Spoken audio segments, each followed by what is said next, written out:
ಸರ್ಕಾರ ನೌಕರರು ಪ್ರಾಥಮಿಕ ಪ್ರೌಢ ಪದವಿ ಪೂರ್ವ ಎಲ್ಲ ಶಾಲಾ ಶಿಕ್ಷಣ ಸಂಸ್ಥೆಗಳ ವತಿಯಿಂದ ನಾವು ಇವತ್ತಿನ ದಿವಸ ಜಿಲ್ಲಾಧಿಕಾರಿಗಳಿಗೆ ಮೆಮೊರಾಂಡಮ್ ಕೊಡಕ್ಕೆ ಬಂದಿದ್ದೀರಿ. ಅಂದರೆ ಈಗಾಗಲೇ ಅನುದಾನಿತ ನೌಕರರ ಸಮಸ್ಯೆಗಳು ಭಾಳಷ್ಟಿದೆ. ಎಲ್ಲ ಕಡೆ ನಾವು ಈ ಫ್ರೀಡಮ್ ಪಾರ್ಕ್ ಆಗಿರ್ಬೋದು, ಒಂದು ಶಿಕ್ಷಣ ಸಚಿವರ ಸಭೆಗಳಾಗಿರ್ಬೋದು, ಸನ್ಮಾನ್ಯ ಮುಖ್ಯಮಂತ್ರಿಗಳ ಸಭೆ ಆಗಿರ್ಬೋದು, ಎಲ್ಲ ಮಾಡಿ ಕೊನೆಗೆ ಮೊನ್ನೆ ರೀಸೆಂಟಾಗಿ ತಹಸೀಲ್ದಾರ್ ಮುಖಾಂತರವಾಗಿ ಒಂದು ಮೆಮೊರಾಂಡಮ್ ಕೊಟ್ಟಿದ್ದೀರಿ.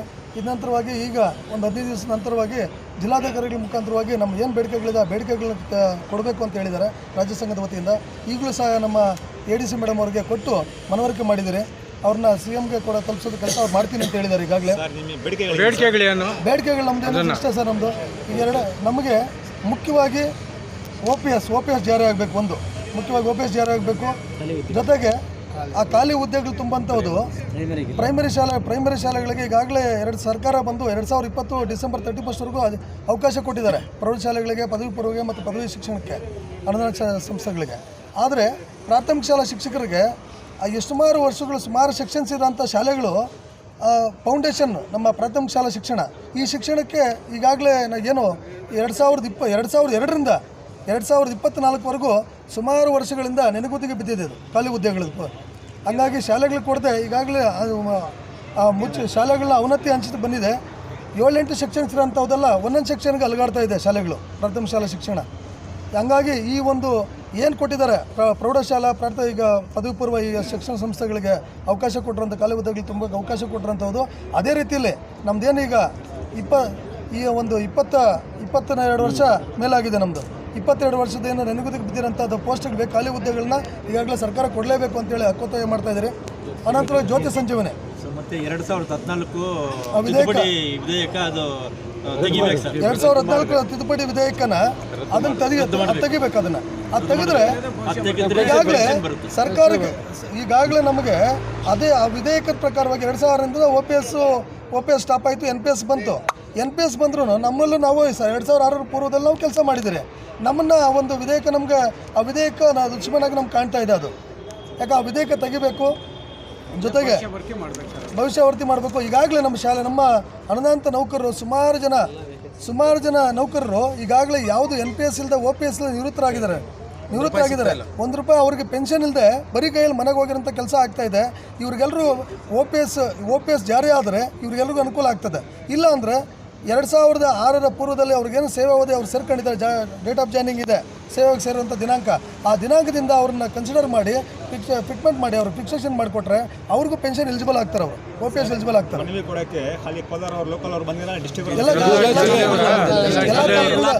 ಎಲ್ಲ ಜಿಲ್ಲೆಗಳ ಪದಾಧಿಕಾರಿಗಳೆಲ್ಲ ಬಂದಿದ್ದಾರೆ. ಇದಂತರವಾಗಿ ಖಾಸಗಿ ಅನುದಾನಿತ ಶಿಕ್ಷಕರು ಇದಂತರವಾಗಿ ಡಿಪೆಂಡ್ ಪಿಂಚಣಿ ಸೌಲಭ್ಯ ಅಂತೇಳಿ ಈಗಾಗಲೇ ನೋಡಿರ್ಬೋದು. 11,500 ಜನ ಸರ್ಕಾರಿ ನೌಕರರಿಗೆ 2006 ಮುಂಚೆ ಸೇವೆಗೆ ಸೇರಿ 2006 ನಂತರವಾಗಿ ಅವ್ರಿಗೆ ಆರ್ಡರ್ಸ್ ಇಶ್ಯೂ ಆಗಿದೆ ಸರ್ಕಾರಿ ನೌಕರರಿಗೆ.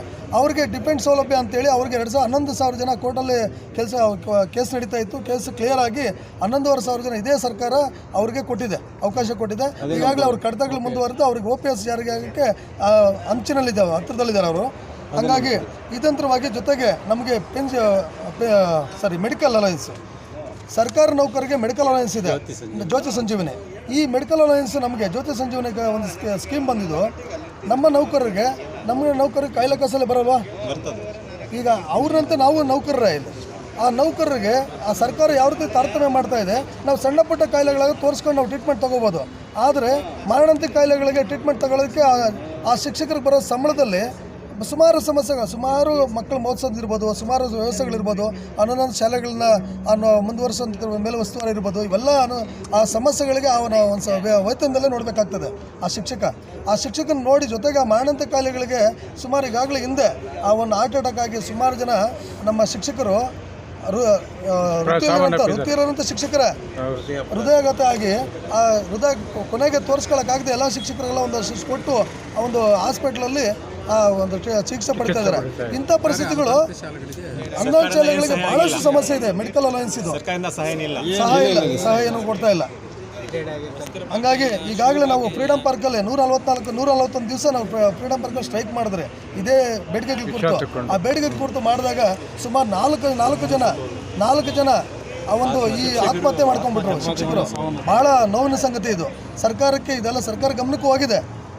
ಈಗ ನಮ್ಮ ಭದ್ರಾವತಿಯಲ್ಲಿ ನಮ್ಮ ಇವರಿದ್ರಲ್ಲ, ನಮ್ಮ ಸನ್ಮಾನ್ಯ ಸಿದ್ದರಾಮಯ್ಯ ಸರ್ ಅವರು ಭದ್ರಾವತಿಯಲ್ಲಿ ಅವರು MLA ಆಗಿದ್ದಾಗ ಅವರು ಕ್ಷೇತ್ರದಲ್ಲಿ ಒಬ್ಬ ಹಿರೇಮಠ ಬಾಗಲಕೋಟೆ ಬಾದಾಮಿ ಕ್ಷೇತ್ರ ಹಿರೇಮಠ ಅಂತೇಳಿ ಅವ್ರ ಕ್ಷೇತ್ರದವರು ಡೆತ್ ಆದಾಗ ಅವರು ಸೂಸೈಡ್ ಮಾಡ್ಕೊಂಡಾಗ ಅವ್ರ ಮನೆಗೆ ಹೋಗಿ 1-2 ಲಕ್ಷ ಚೆಕ್ ಕೊಟ್ಟು ಕೆಲಸ ಮಾಡಿದ್ರು. ಆದರೆ ಉಳಿದಂಥ 3 ಜನಕ್ಕೂ ಯಾರೂ ಕೊಡಲಿಲ್ಲ. ಜೊತೆಗೇನೆಂದರೆ ಅವ್ರಿಗೆ ಈ ಸಮಸ್ಯೆಗೆ ಅವ್ರ ಫ್ಯಾಮ್ಲಿಗಾಗಿರ್ಬೋದು, ಆ ಫ್ಯಾಮ್ಲಿಗೆ ನೋಡೋಂಥ ಕೆಲಸ ಯಾರೂ ಮಾಡ್ತಾ ಇಲ್ಲ. ಇದನ್ನು ಅವ್ರ ಫ್ಯಾಮ್ಲಿ ಇವತ್ತು ಎಂಥ ಪರಿಸ್ಥಿತಿಲಿದೆ ಅಂತಂದಾಗ ಗಂಡ ತೀರೋದ್ರು. ಆ ಒಂದು ಬೇರೆ ಕೆಲಸ ಕೊಡೋದಕ್ಕೂ ಆ ಒಂದು ಮ್ಯಾನೇಜ್ಮೆಂಟ್ಗಳಲ್ಲಿ ಖಾಲಿ ಹುದ್ದೆಗಳಿಲ್ಲ. ಅಂದರೆ ಡಿಗ್ರಿ ಒಂದು ಏನಿದೆ ಡಿ ಗ್ರೂಪ್ ಆಗಿರ್ಬೋದು ಮತ್ತು ಕ್ಲರ್ಕ್ ಪೋಸ್ಟ್ ಇರ್ಬೋದು, ಆ ಕ್ಲರ್ಕ್ ಪೋಸ್ಟ್ ಕೊಡೋಂಥ ಕೆಲಸ ಆಗ್ತಾಯಿಲ್ಲ. ಮತ್ತು ಈ ಒಂದು ಏನು 1983ರ ಶಿಕ್ಷಣ ಕಾಯ್ದೆ ಏನಿದೆ, ಆ ಕಾಯ್ದೆ ಮುಖಾಂತರವಾಗಿ ಏನು ಸರ್ಕಾರಿ ನೌಕರರಿಗೆ ಏನು ಮಕ್ಕಳಿಗಾಗಿರೋ ಸರ್ಕಾರಿ ಶಾಲೆಯ ಮಕ್ಕಳಾಗಿರ್ಬೋದು, ಸರ್ಕಾರಿ ಶಾಲೆಯ ನೌಕರರಾಗಿರ್ಬೋದು, ಇವ್ರಿಗೇನು ಫೆಸಿಲಿಟೀಸ್ ಕೊಡ್ತಾವ್ರೆ, ಬೆನಿಫಿಟ್ಸ್ ಕೊಡ್ತಾ ಇದ್ದಾರೆ, ಎಲ್ಲ ಸೌಲಭ್ಯಗಳು ಯಥಾವತ್ತಾಗಿ ನಮ್ಮ ನೌಕರರಿಗೂ ಸಹ, ನಮ್ಮ ಅನುದಾನಿತ ನೌಕರರಿಗೂ ಸಹ ಕೊಡಲೇಬೇಕು. ಇದನ್ನು ನಾವು ಇದೇ ಹಕ್ಕೊತ್ತಾಯ ಮಾಡ್ತಾಯಿದ್ರಿ. ಈ ಮೂಲಕವಾಗಿ ಮೆಮೊರಂಡಮ್ ಕೊಟ್ಟಿದ್ದೀವಿ ನಾವು DC ಸಾಹೇಬ್ ಮುಖಾಂತರವಾಗಿ ನಂತರವಾಗಿ ಸರ್ಕಾರಕ್ಕೆ ಬಿಸಿ ಮುಟ್ಟಿಸ್ತಾ ಇದ್ರಿ. ನಾವು ಸೆಪ್ಟೆಂಬರ್ 5ನೇ ತಾರೀಕು ಶಿಕ್ಷಕರ ದಿನಾಚರಣೆ ದಿವಸದವರೆಗೆ ಈ ಒಂದು ಸರ್ಕಾರ ಇದನ್ನು ಕಾರ್ಯಗತ ತರಬೇಕು.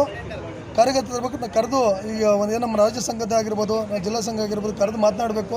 ಆ ಒಂದು ಏನು ಸೌಲಭ್ಯಗಳಿದೆ ಆ ಸೌಲಭ್ಯ ಕೊಡೋಂಥ ಕೆಲಸ ಶಿಕ್ಷಕ ದಿನಾಚರಣೆ ಒಳಗಾಗಬೇಕು.